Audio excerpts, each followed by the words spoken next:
The afternoon light cut through the tall windows of the conference room, casting long rectangles across the mahogany table where I sat with my resignation letter folded in my lap. 2 years.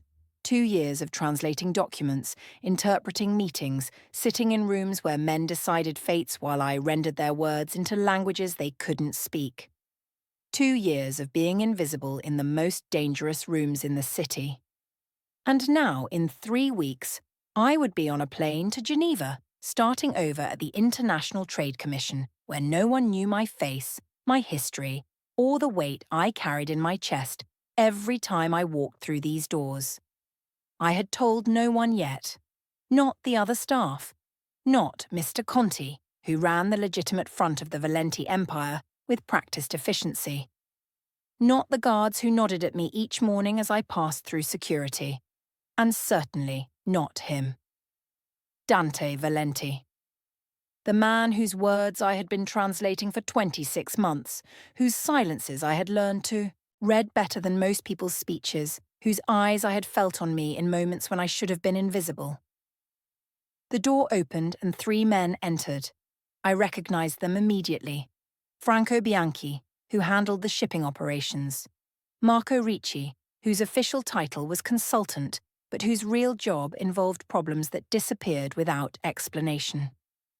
And behind them, filling the doorway with a presence that made the air in the room grow still, Dante Valenti himself. He was 43. I knew this because I had translated his birthday correspondence last year, the formal letters from associates across Europe and South America who sent their regards with careful deference. He wore his power the way some men wore expensive watches, not for show but because it was simply part of him. Dark hair threaded with silver at the temples, a face that might have been carved from stone, all sharp angles and controlled neutrality, eyes the colour of winter smoke that missed nothing and revealed less. I stood as they entered, as I always did. Professional, respectful, invisible. He glanced at me once the way he always did, that brief assessment that felt like being photographed by someone who saw past the surface. Then he took his seat at the head of the table, and the meeting began. The conversation was in Italian, which I translated into English for the American investors joining via video call. Then German, for the banker in Munich, who had questions about the restructuring of certain accounts. Then back to Italian for the private discussion that followed, which I was not asked to translate, but remained present for, taking notes, existing in the room like furniture. 2 hours passed. The investors disconnected. The banker signed off with promises of further communication. Franco and Marco gathered their papers, exchanging low words about dinner plans and a shipment arriving at the port tomorrow. And then, we were alone. I had been alone with Dante Valenti perhaps a dozen times in 2 years. Brief moments when meetings ended and others left before I finished packing my materials. Elevator rides when we happened to leave at the same time. Once, a late night when I had stayed to finish an urgent translation, and he had appeared in the doorway of my small office asking if I needed a car home. I had declined. He had nodded. Neither of us had mentioned it again. This was different. This time, he did not rise to leave. He sat at the head of the table watching me gather my notebook and pens with that unreadable gaze, and when I moved toward the door, his voice stopped me. "Miss Thorne," I turned. "Yes, Mr. Valenti." "Sit down." It was not a request. With him, nothing ever was. I returned to my chair, setting my materials on the table, folding my hands in my lap the way I always did when I was trying to look composed. He studied me for a long moment, and I held his gaze the way I had trained myself to do, calm and steady, giving nothing away. "You've been with us for 2 years," he said. 26 months. "You're precise. It's my job to be precise." Something flickered in his expression too quick to name. "And are you satisfied with your job, Miss Thorne?" The question surprised me, though I didn't let it show. In 2 years, he had never asked me anything personal, Our interactions had been entirely professional, limited to the work at hand, the languages I spoke, the words I translated. This felt like a door opening to a room I hadn't known existed. "I'm very satisfied," I said. "The work is challenging. The compensation is generous. I have no complaints. And yet," he leaned back in his chair, fingers steepled beneath his chin. "I'm told you've been making inquiries about your visa status, about the process for relocating abroad." The breath caught in my chest, but I kept my face neutral. Of course he knew. He knew everything that happened in his organization, probably everything that happened in this city. I should have assumed someone would report my questions to him. I just hadn't expected it to matter. "That's true," I said. "I've been offered a position with the International Trade Commission in Geneva. I was planning to submit my resignation this week." The silence that followed was the longest of my life. He didn't move, didn't blink, just sat there, looking at me with those smoke-coloured eyes, and I felt something shift in the room, some invisible current that made the hair on my arms stand up. "Planning," he repeated, past tense. "I still plan to," I said, though my voice came out quieter than I intended. I was waiting for the right moment. "And when would that be?" "I thought after the Marchetti negotiations. You'll need a translator for those meetings. I didn't want to leave you without coverage." Considerate. Professional. He rose from his chair then, a slow, deliberate movement that reminded me of the way large predators unfold themselves before deciding whether to pursue or retreat.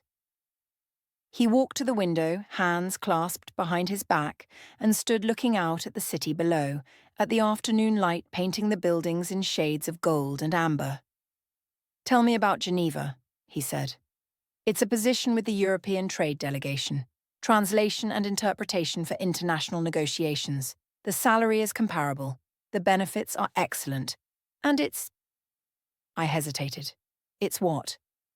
"Far away." He turned then, and something in his expression made my heart stutter. "Far from what, Miss Thorne?" I didn't answer.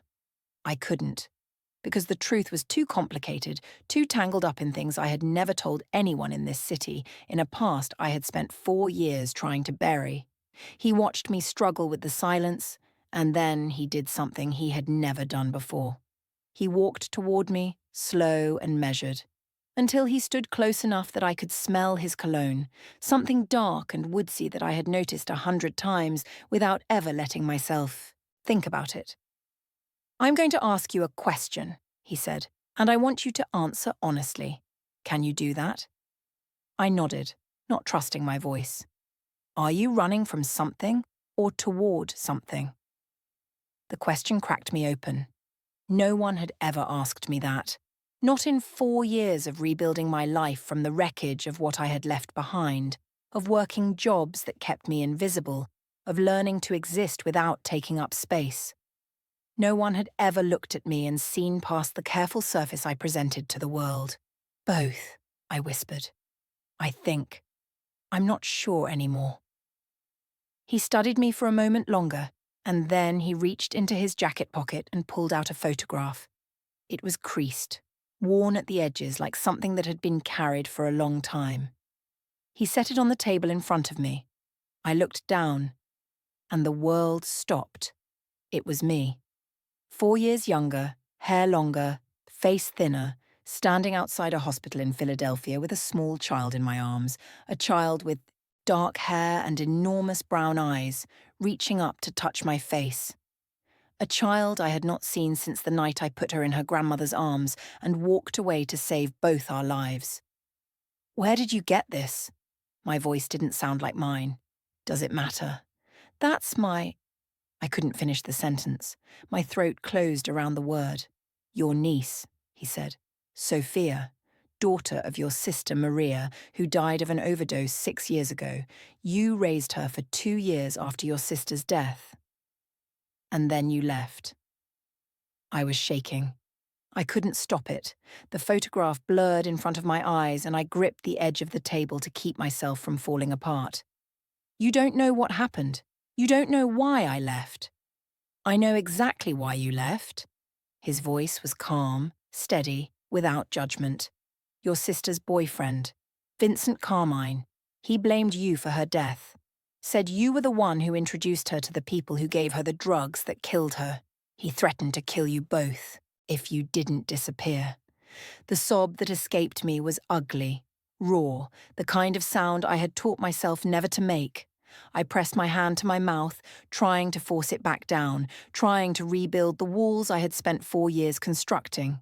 He was lying, I said, the words coming out broken. Maria was already using when I found her. I tried to help her. I tried to get her clean. But she wouldn't stop, and then she was pregnant, and then she died. And he said it was my fault. He said if I took Sophia, he would find us. He said he would kill us both. So I left her with his mother because she was the only one who could protect her from him. And I ran. Dante Valenti didn't touch me, didn't offer comfort or empty words. He simply stood there, a solid presence in the chaos of my unraveling, and waited for me to piece myself back together. Vincent Carmine died 3 months ago, he said, when my breathing had steadied. Car accident, he was drunk, drove into a bridge. Support at 90 miles an hour. I stared at him. What? His mother has been looking for you. She's been searching for over a year, since Sophia started asking questions. The girl wants to know where her aunt went. Why you never came back. I didn't know. The words came out hollow. I didn't know he was dead. I've been hiding. I've been running. He finished the sentence for me. For 4 years. From a man who's been in the ground for 3 months. I couldn't process what I was hearing, the fear I had carried for so long, the constant looking over my shoulder, the nights I woke in cold sweat from dreams of Vincent finding me. All of it was built on a threat that no longer existed.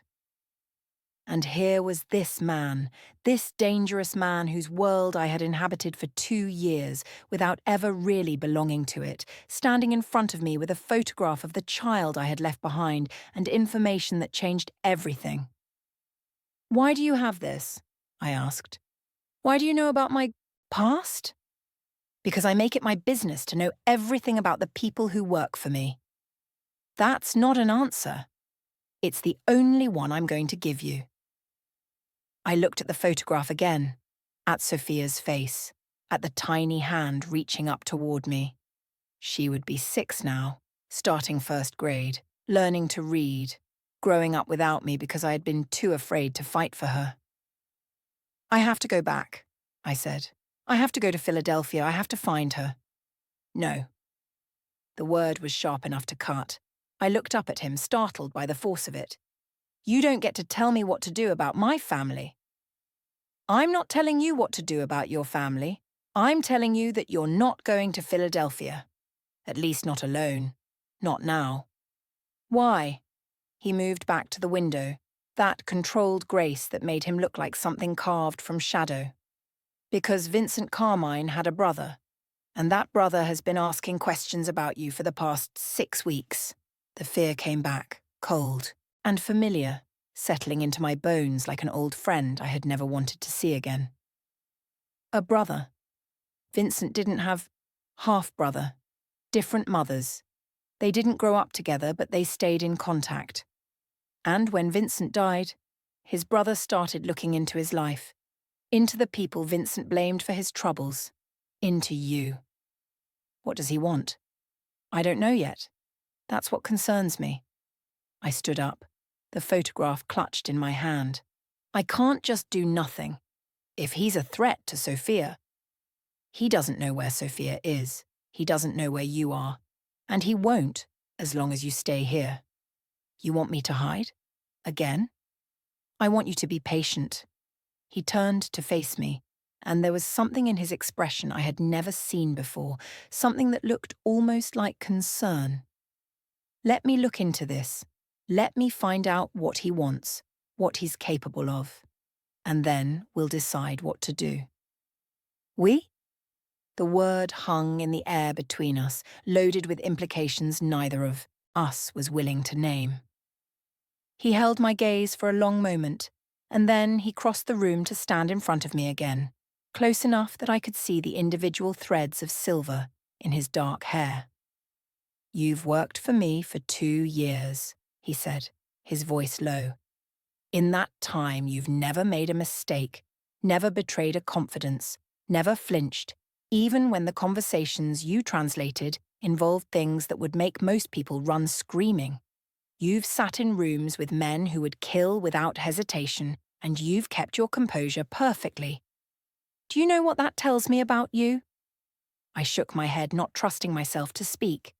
"It tells me you're not someone who breaks easily. It tells me you've survived things that would destroy weaker people. And it tells me that when you left Philadelphia 4 years ago, you didn't do it out of cowardice. You did it because you understood the threat you were facing.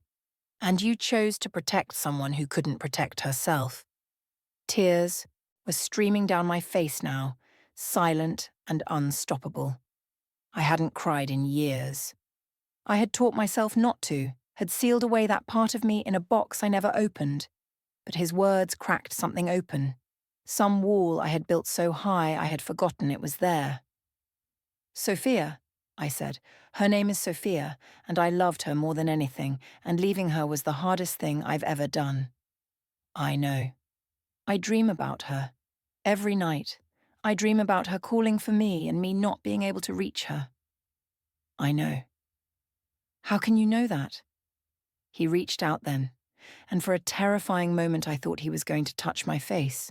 But he only took the photograph gently from my trembling fingers and looked at it for a long moment before sliding it back into his jacket pocket. "Because I know what it looks like when someone carries a weight like that. And you've been carrying it since the day you walked into my building." The meeting ended, or rather it transformed into something else, something I didn't have a name for. He told me to go home, to wait, to do nothing until he contacted me. He told me that under no circumstances was I to reach out to anyone in Philadelphia, not yet, not until he understood what we were dealing with. And then he dismissed me with a nod, returning to his phone and his empire, leaving me to gather my things and stumble out of the conference room with tears still wet on my cheeks. I didn't remember the walk home. I didn't remember unlocking my apartment door, or dropping my bag on the floor, or sitting down on my bed and staring at the wall until the light faded and the room grew dark. I only knew that something fundamental had shifted, that the carefully constructed architecture of my life had cracked down the middle, and I no longer knew what shape it would take when the pieces settled. The next morning, a black car was waiting outside my building. I stopped on the front steps, keys in hand, staring at the sleek vehicle like it might transform into something else if I looked long enough. The window rolled down, and Marco Ricci looked out at me with an expression of practiced neutrality. "Mr. Valenti would like you to come to the house," he said. "The house? He'll explain when you arrive." I had never been to the house. In 2 years, I had worked exclusively at the office, the legitimate face of the Valenti operation, where meetings happened and deals were signed. The house was something else, a place I had only heard mentioned in fragments of conversation, always with a note of reverence or fear depending on who was speaking. I got in the car. The drive took 45 minutes, north out of the city and into the hills where old money built walls high enough to hide their secrets. The house appeared at the end of a long private drive, a sprawling stone structure that looked more like a fortress than a home, surrounded by gardens that had probably cost more than I would earn in a lifetime.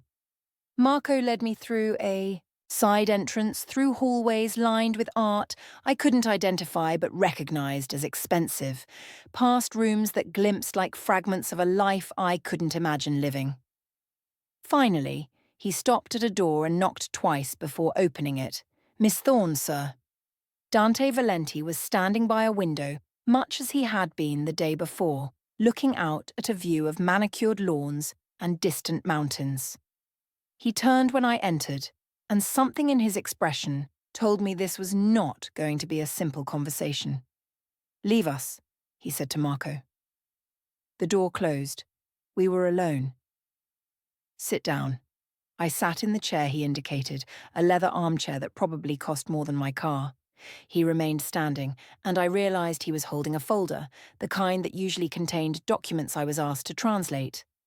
"I spent last night making inquiries," he said, "about Vincent Carmine's brother. His name is Thomas Wade. He's 41, lives in Atlantic City, and until recently he ran a small-time gambling operation that barely kept him solvent." Until recently? 3 months ago he inherited his brother's debts, along with his brother's grudges. He opened the folder and slid a photograph across the desk toward me. A man with thin features and cold eyes, the kind of face that revealed nothing but promised everything bad. He's been telling people that his brother was murdered, that someone interfered with his car, caused the accident, and he's been saying that the person responsible was the woman Vincent spent years looking for. A woman named Elena Thorne. My blood went cold. That's not true. I haven't been in Philadelphia in 4 years. I had nothing to do with his death. I know. His voice was calm, certain. Vincent's death was an accident. He was drunk, he was speeding, and he lost control. There's no evidence of foul play. But Thomas Wade isn't interested in evidence. He's interested in having someone to blame. So what does that mean for me? Dante sat, the folder down on the desk, and finally sat across from me, close enough that I could see the weariness in his eyes, something I had never noticed before. "It means he's looking for you. It means he's already hired someone to track you down. And it means that if you had gone to Geneva, he would have found you within a month." The walls of the room seemed to close in. I gripped the arms of the chair, trying to steady myself, trying to think past the fear. "What do I do?" "You stay here." He said it like it was the most obvious thing in the world. "You stay under my protection until this is resolved. Here, in this house, under my roof, where no one can touch you." I shook my head, even as part of me wanted to accept, wanted to let someone else carry the weight for once. "I can't do that. I can't just live here. I have a job, an apartment, a life. Your job is here. Your apartment can be packed up and stored. And your life—" He paused, something shifting in his expression. "Your life is worth protecting, whether you believe it or not. Why do you care?" The question hung in the air, raw and honest, and probably too forward given who I was talking to. But I was past the point of caring about propriety. I was past the point of caring about anything except understanding why this man, who had barely acknowledged my existence for 2 years, was suddenly offering me sanctuary. He was quiet for a long moment. Then he stood and walked to a cabinet against the wall, pulling out a bottle of whiskey and 2 glasses. He poured, handed one to me, and settled back into his chair. 18 months ago, he said, there was a meeting in the conference room. Marchetti was there, along with his people, negotiating terms for a territory arrangement. You were translating." I remembered the meeting. It had been tense, both sides circling each other like wolves, words carrying the weight of possible violence. "During a break, you excused yourself to use the restroom. On your way back, you passed through the kitchen. I didn't remember this part. My memory of that day was meetings and translations, nothing remarkable. One of Marchetti's men was in the kitchen. He was on the phone, speaking quickly in dialect. You probably didn't even realize you understood what he was saying. But you stopped. You listened. And then you came back into the meeting and asked me if you could have a word in private." The memory surfaced then, fragmented and unclear. I had heard something that had seemed wrong, and I had told— What had I told him? "You told me that Marchetti's man was coordinating with someone outside, that there was a car waiting at the back entrance, that something was going to happen during the afternoon session." "I remember," I said slowly, the pieces coming together. "I thought I might have misunderstood. My Sicilian isn't as strong as my standard Italian." "You didn't misunderstand. There was a car, there were men inside, with weapons. They were waiting for a signal to enter the building and start shooting. They were supposed to kill me and blame Marchetti, start a war that would have destroyed both our organizations. The glass shook in my hand. I set it down before I could spill. "You stopped it," he said. "You overheard something you weren't supposed to hear. You put together what it meant, and you told me. Quietly, calmly, without drawing attention. You probably saved a dozen lives that day. You certainly saved mine." I didn't. I tried to remember what had happened after, but the memory was vague. There was no shooting. The meeting ended normally. Because I handled it, because of what you told me. He leaned forward, and his eyes held mine with an intensity that made it hard to breathe. "Since that day, I've been watching you, learning about you, trying to understand who you are and where you came from, and why someone with your intelligence and perception was content to be invisible. It's safer," I said, the words coming out before I could stop them. "Being invisible, people don't hurt what they don't notice. And yet you noticed a threat that my own security missed. You acted when most people would have stayed quiet. You risked exposing yourself to protect people you barely knew." He sat back, his expression unreadable. "You're not invisible, Elena. You never have been. You've just been very good at pretending." The use of my first name startled me more than anything else he had said. In 2 years, he had never called me anything but Miss Thorne. The intimacy of it felt like a door opening, like a line being crossed that couldn't be uncrossed. "What happens now?" I asked. "Now you stay here. You continue your work. There's plenty to translate, and I prefer having you close. We watch Thomas Wade and wait for him to make a mistake. And when he does, we deal with him." "Deal with him how?" His expression didn't change. "In whatever way is necessary." I understood what he was saying. I understood what he wasn't saying. And part of me, the part that had spent 4 years running and hiding and being afraid, felt something I hadn't felt in so long I almost didn't recognize it. Relief. Someone was going to fight for me. Someone was going to stand between me and the danger. For the first time since I had left Philadelphia, I wasn't alone.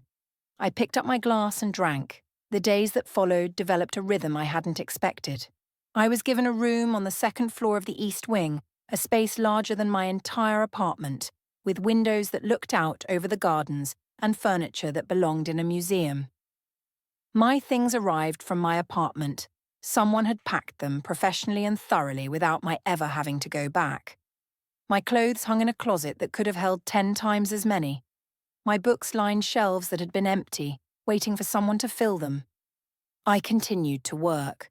Documents arrived on my desk each morning, delivered, by silent staff who treated me with careful respect. Contracts to translate, correspondence to interpret. Occasionally, I was called to meetings, teleconferences with partners overseas, where my language skills were needed. But everything was different now. I was no longer an employee showing up to an office. I was something else, something I didn't have a name for. Dante and I settled into a pattern. We crossed paths in hallways, at meals, in the library where I often worked late into the night. He didn't speak much, he never had, but his presence became a constant, a gravitational force I oriented myself around without meaning to. Sometimes I would look up from a document and find him watching me, those smoke-coloured eyes revealing nothing, and I would feel something shift in my chest that I didn't let myself examine too closely. Weeks passed. The leaves changed colour, then fell. The air grew cold. News came in fragments. Thomas Wade had traced me to New York but lost the trail. When my apartment was vacated, he had hired private investigators, but they had found nothing. Dante's people were better, more thorough, more committed to keeping me hidden. I was a ghost again, but this time I wasn't running. I was waiting. It was late November when everything changed again. I was in the library working on a translation of a trade agreement between Dante's organization and a group in Milan when the door opened and he walked in. His face was tight, controlled, but I had learned to read the small signs. the tension in his jaw, the way his hands curled slightly at his sides. "Something happened," I said. "Thomas Wade is dead." I set down my pen. "How?" "Overdose. Same as his brother's girlfriend 4 years ago." He crossed the room and sat in the chair across from me, and for the first time since I had known him, he looked tired. "His body was found this morning in an Atlantic City hotel room. The police are calling it suicide, but the circumstances are convenient." "Did you—" "No." The word was sharp, immediate. "I didn't order it. I didn't arrange it. Whoever did this, it wasn't my people." "Then who?" "I don't know yet, but I intend to find out." I studied him. This man who had given me shelter and protection for months without asking anything in return, and I felt the question that had been building in me finally reach the surface. Why does it matter? He's gone. The threat is over. I'm safe now. "You're safe from him." Dante's eyes met mine, and something in them made my breath catch. "But whoever killed him knew about you. Knew about the threat. Knew enough to act. And if they knew all that, they know where you are now." The implications settled over me like cold water. I had been so focused on one danger that I hadn't considered there might be others. "What do you want me to do?" "Nothing. Stay here. Stay close. Let me find out who we're dealing with." "And if you can't find out?" He was quiet for a long moment, then he reached across the space between us and did something he had never done before. He took my hand. His grip was warm, firm, careful. The touch of someone who was used to handling fragile things, or dangerous ones, or perhaps the same thing viewed from different angles. "I will find out," he said. "I will keep you safe. Not because you work for me. Not because you saved my life. Because—" He stopped. I waited. "Because I have spent my entire life surrounded by people who want something from me. Power, money, protection, favors.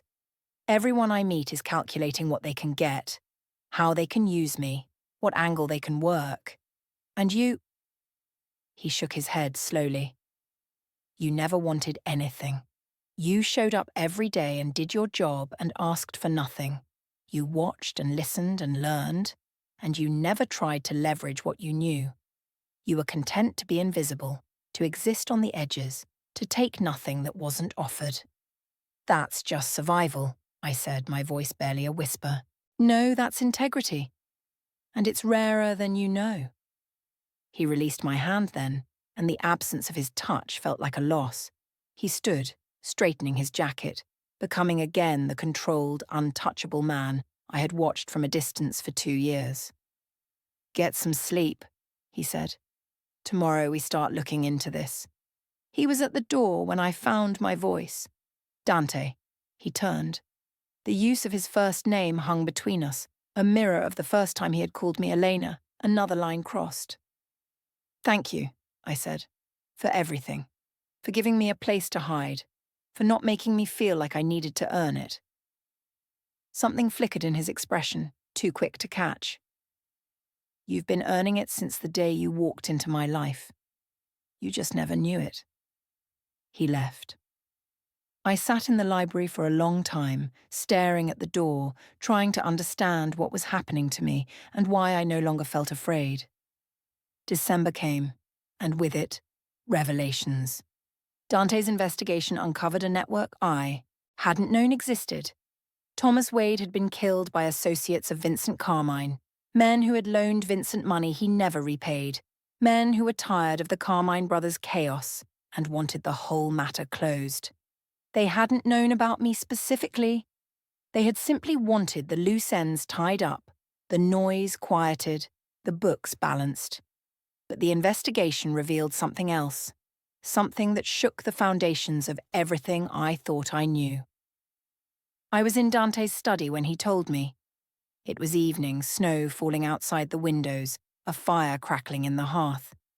He had called me in with that same controlled urgency I had learned to recognize, and I had come, heart racing, prepared for more bad news.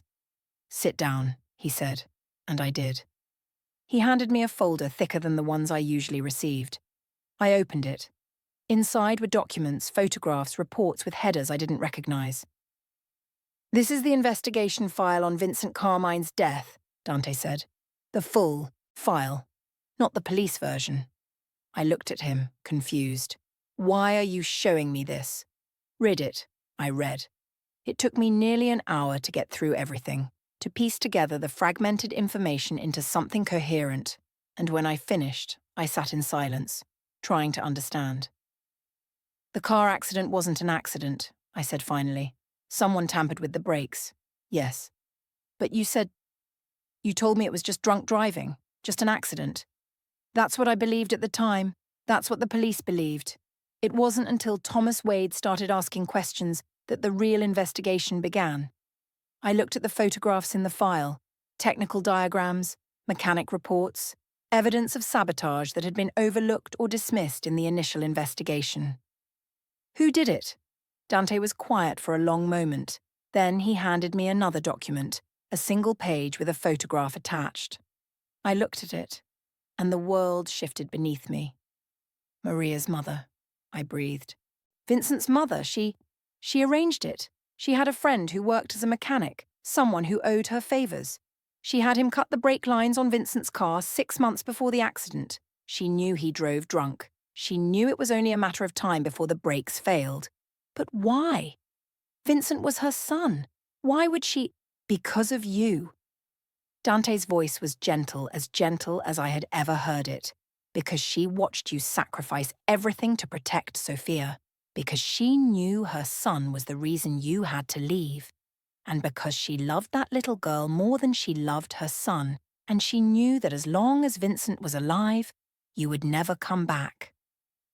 I couldn't breathe. The room spun around me and I gripped the arms of the chair, trying to anchor myself to something solid. She killed her own son so I could come back to Sophia. She killed her own son because he was a monster, and she was tired of watching him destroy everyone around him. You were the excuse she needed. But you weren't the reason. I thought of the woman I had known, Eleanor Carmine, soft-spoken and tired, worn down by years of managing her son's chaos. I thought of the way she had held Sophia the night I left, the way she had looked at me with something that might have been understanding. Does she know where I am? No. But she's been looking for you. She wants you to know it's safe. She wants you to come back. The tears came then, unbidden and unstoppable. 4 years of running, 4 years of fear, and it had all been unnecessary. The danger had been eliminated before I even knew it existed, by a woman who had seen what I couldn't, that the only way to end the cycle was to break it completely. Dante moved to sit beside me close enough that I could feel the warmth of his presence. He didn't touch me, didn't try to comfort me with words. He simply existed there, solid and real, while I fell apart. "I have to go back," I said, when I could speak again. "I have to see Sophia. I have to—" "Yes, but not yet." "Why not yet?" He turned to face me, and in the firelight, his eyes looked almost golden. "Because Thomas Wade's associates are still out there. Because the men who killed him don't know who you are, but they know someone was connected to the Carmine situation. Because if you show up in Philadelphia right now, you could lead them straight to the people you're trying to protect. So, what do? You wait. A few more weeks. Let me finish cleaning this up, make sure there are no more loose ends. And then—" He hesitated. "And then? And then I'll take you myself. We'll bring Sophia back here, where I can keep you both safe, where you can build a life without looking over your shoulder." "You would do that? Take in a child you've never met? Rearrange your entire life to—" "Yes." The simplicity of the word stopped me cold.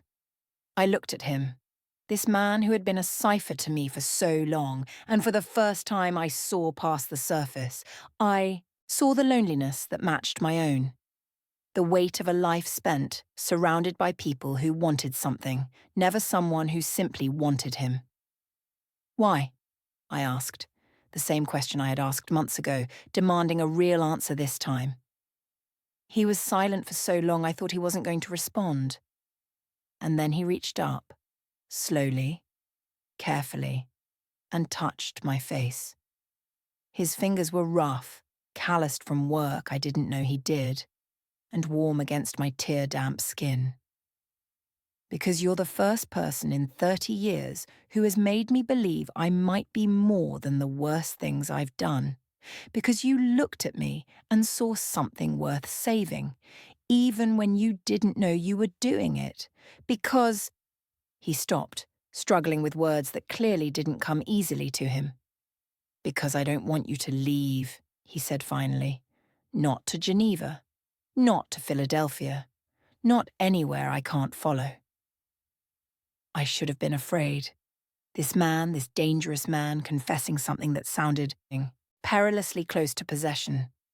But I wasn't afraid. I was tired. Tired of running, tired of hiding, tired of being alone in a world that had never stopped trying to hurt me. I don't want to leave either, I whispered.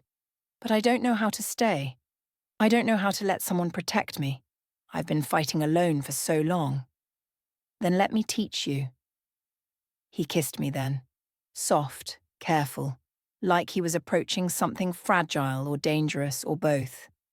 His hands cradled my face with a gentleness that contradicted everything I knew about who he was and what he was capable of. And I kissed him back, letting go of the walls I had built, letting someone in for the first time in longer than I could remember. The weeks that followed were a strange kind of interlude, a pause between the life I had lived and the life that was coming. I stayed in the house working, waiting, learning to exist in the spaces Dante created for me. We didn't speak of what was happening between us. Neither of us had the words for it yet. But it was there, undeniable, growing in the quiet moments and the shared silences. He was not an easy man to know. Decades of living at the center of a dangerous world had made him careful, guarded, slow to trust. But he showed me pieces of himself, small fragments that added up to something larger. The books he loved and the music he listened to when he thought no one was watching. The way he spent early mornings in the garden, tending to plants with hands that had done terrible things. The nightmares that sometimes woke him, that I heard through the walls we no longer pretended were thick enough. I showed him pieces of myself too. The memories of my sister, the good ones before the drugs took over. The years I had spent in foster care before she found me. The way I had learned to make myself small and useful to survive. The dreams I still had of Sophia. Of the child I had loved and left and never stopped thinking about. We built something in those weeks. I don't know what to call it. A foundation, maybe. A structure strong enough to hold what was coming. In January, Dante told me the investigation was complete. The last of Thomas Wade's associates had been dealt with. Peacefully, he assured me, through financial arrangements that ensured their silence. The path to Philadelphia was clear. We drove together. 8 hours through winter landscapes, grey skies and bare trees, the world holding its breath between seasons. He didn't ask me to talk, and I was grateful for the silence, for the time to prepare myself for what was coming.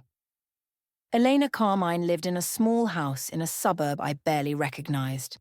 The neighborhood had changed in 4 years, new construction replacing the rundown buildings I remembered. But her house was the same, small and neat and well-maintained, with a garden that even in winter showed signs of careful attention.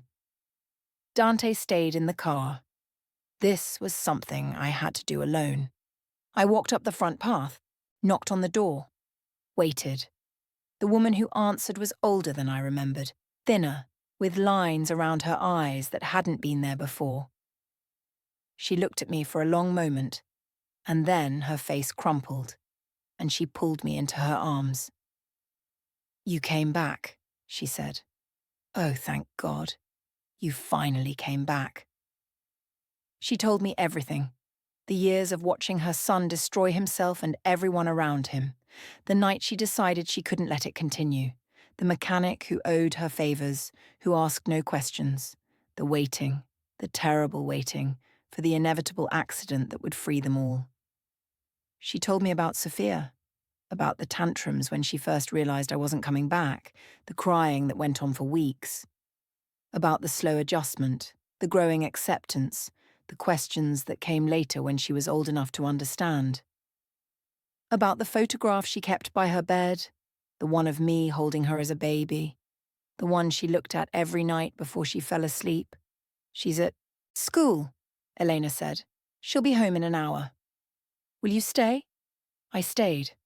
When the school bus pulled up outside, I stood at the window and watched. A small figure climbed down, backpack almost as big as she was, dark hair caught up in a ponytail that had come half undone. She walked up the path and I saw Maria in the way she moved, in the tilt of her head, in the stubborn set of her jaw. The door opened. She looked up, and for a moment we just stared at each other, the woman I had become and the child she had grown into. Aunt Elena? Her voice was uncertain, questioning. Hi, baby.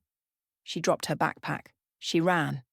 And when she crashed into me, when her small arms wrapped around my waist with a strength I hadn't expected, I felt something break loose in my chest, some knot that had been tightening for 4 years finally releasing.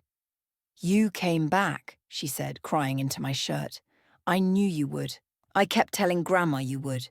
I'm sorry it took so long, I managed, my voice breaking. I'm so sorry, baby. I wanted to come back every day. I wanted to be here. It's okay. She pulled back to look at me, her face tear-streaked but smiling. You're here now. That's what matters. Children are remarkable in their ability to forgive. Sophia had spent 4 years without me, growing up with questions I hadn't been there to answer, living with an absence that must have felt like abandonment.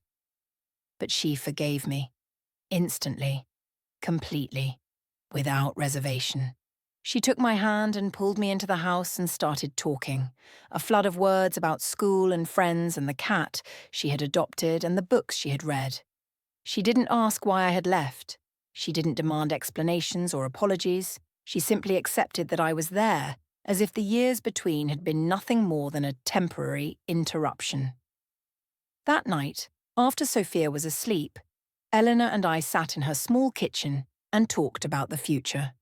I want to take her with me, I said. I want to give her a real life, away from all of this. Eleanor nodded slowly. I know. I've known for a long time this was coming. She belongs with you. What about you? The older woman smiled, a sad, tired smile. I'm 63 years old. I've lost my son and my husband and most of the people I ever loved. But I have a granddaughter who is happy and healthy and loved. That's enough for me. Come with us. The words came out before I knew I was going to say them. Come live with us. Sophia needs her grandmother. And where exactly would we go? Where do you live now? I thought of the house in the hills, the rooms that could hold a dozen people, the man who was waiting in the car outside, who had already told me he would make space for whatever life I wanted to build. Somewhere safe, I said. Somewhere with room for all of us. Eleanor looked at me for a long moment, and I saw understanding dawn in her eyes. You found someone. I did. Is he good to you? I thought about Dante, about the way he listened without judgment, the way he saw me when I had spent so long trying to be invisible, about the violence that lurked beneath his surface and the tenderness that contradicted it, about the way he had offered me protection without asking for anything in return. Yes, I said, he's good to me. Then I'll come. For Sophia. And for you. The arrangements took time. A month of lawyers and paperwork, of meetings with social workers who needed to understand the situation. Dante handled most of it, his influence reaching into places I hadn't known influence could reach. By February it was done. Sophia was officially in my custody, and we were packing up the small house in the suburb preparing for the move. Dante arrived on the day we were leaving. He came in a convoy of cars with men who carried boxes and loaded furniture, transforming the chaos of moving into something organized and efficient. Sophia watched from the porch, eyes wide. "Is that him?" she asked. "The man you told me about?" "That's him. He looks scary." "He's not scary. Not to us." She considered this for a moment, then nodded, accepting the information with the easy trust of childhood. When Dante approached, she stepped forward and held out her hand. "I'm Sophia," she said. "My aunt says you're going to take care of us." Dante looked at her, this small, fierce child who had his darkness and my stubbornness, and I watched something shift in his expression. Something softened. "That's right," he said, shaking her hand with grave formality. "I'm going to take care of you." "Do you have dogs?" "No." "Can I have a dog?" "Sophia," I started, but Dante held up a hand. "We'll discuss it," he said. "After you're settled?" She grinned at him, a bright, fearless grin that made my heart ache. "I like him," she announced. "He takes me seriously." Eleanor came to stand beside me, watching the exchange. "He's not what I expected," she murmured. "No, he never is." We drove back in the spring, all of us, together. Sophia fell asleep in the back seat, her head in Elena's lap, and I sat in the front beside Dante, watching the landscape change from urban sprawl to countryside, from bare trees to the first hints of green. "Are you sure about this?" I asked when we were an hour from the house. "All of this? A child and an old woman and all the complications that come with them?" "I'm sure. It won't be quiet anymore. It won't be just the two of us." "No." He reached over and took my hand, the way he had learned to do, small touches that grounded us both. "It will be better." Months passed. Spring turned to summer, summer to fall. Sophia started at a new school, made friends, discovered a love of art that led to walls covered with drawings and paintings. Eleanor took over the garden, transforming it into something wild and beautiful. I continued my work, translating documents and interpreting meetings, but the nature of it had changed. I was no longer invisible. I was part of something. Dante changed too in ways I hadn't expected. The coldness that had defined him softened around the edges. He learned to laugh, a rare sound that made Sophia clap her hands with delight every time she heard it. He learned to be present, to sit at dinner tables and talk about ordinary things, to help with homework and settle disputes, and do all the small tasks that made up a life. He was not transformed.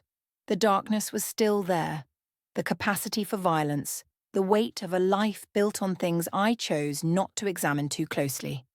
But he was more than he had been. We all were.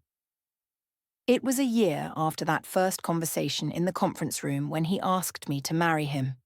We were in the library, late at night. Sophia and Elena were asleep and the house was quiet. I was reading, curled up in the chair by the window, and he was sitting across from me with a glass of whiskey watching the fire. "I've been thinking," he said, in that casual way he had when he was about to say something important. "About what?" "About the future. About what happens next."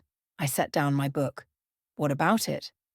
He reached into his pocket and pulled out a small box. Inside was a ring, simple and elegant, a single stone that caught the firelight. "Marry me." It wasn't a question. With him, nothing ever was. But his eyes were uncertain in a way I had never seen before, and his hand trembled slightly as he held the box. "Dante, I know I'm not easy. I know this life isn't what you would have chosen. I know there are things about me that should make you run. But I love you. I love Sophia and Eleanor and this strange family we've built. And I want to spend whatever time I have left making sure you're safe and happy and never alone again." I looked at him, this man who had terrified me once, who had shown me that strength could be gentle and protection could be love.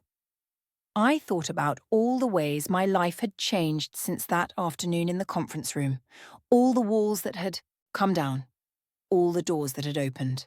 "Yes," I said. He kissed me. Soft, certain, like he had known all along what my answer would be. And maybe he had. He saw things in me that I didn't see in myself. He always had. We were married in June in the garden Elena had made beautiful, with Sophia throwing flower petals and giggling. It was small, just family, and the handful of people Dante trusted enough to include. There were no speeches about love or forever.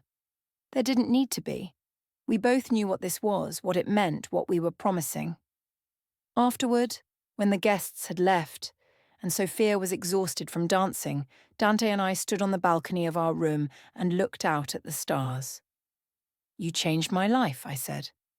"That day in the conference room, when you told me I couldn't leave, you changed everything.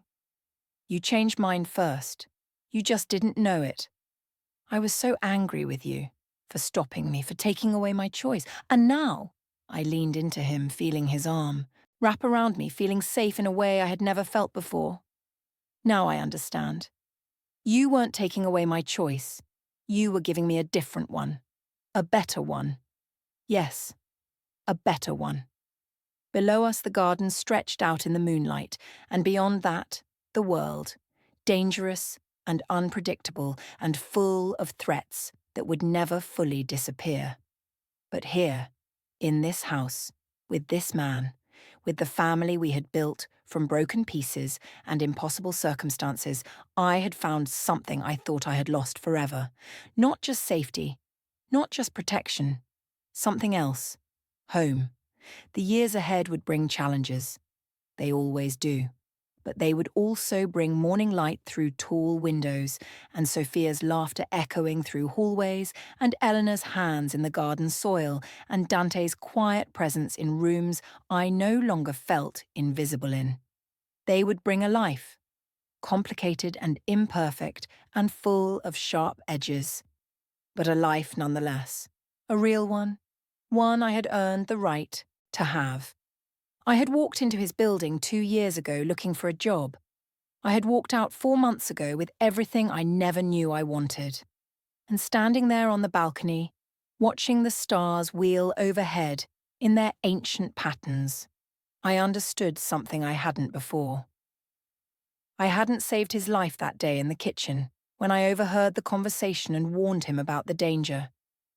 That was just information, just luck. Just being in the right place at the right time. What I had done, what I had really done, was show him that people could be trusted, that not everyone wanted something from him, that somewhere in the world there existed someone who would sacrifice their own safety to protect a stranger. And in doing that, I had opened a door. Not for him, for me, for the life that was waiting on the other side. I turned in his arms and kissed him, there under the stars, and I didn't feel invisible anymore. I felt seen. I felt known. I felt loved. And that, in the end, was what changed everything. Not his power or his protection or the walls he built around me. Just the simple, impossible fact that he had looked at me and seen something worth keeping. I had said I was leaving the country. His response changed my life. Not because he stopped me, but because he showed me I had somewhere worth staying.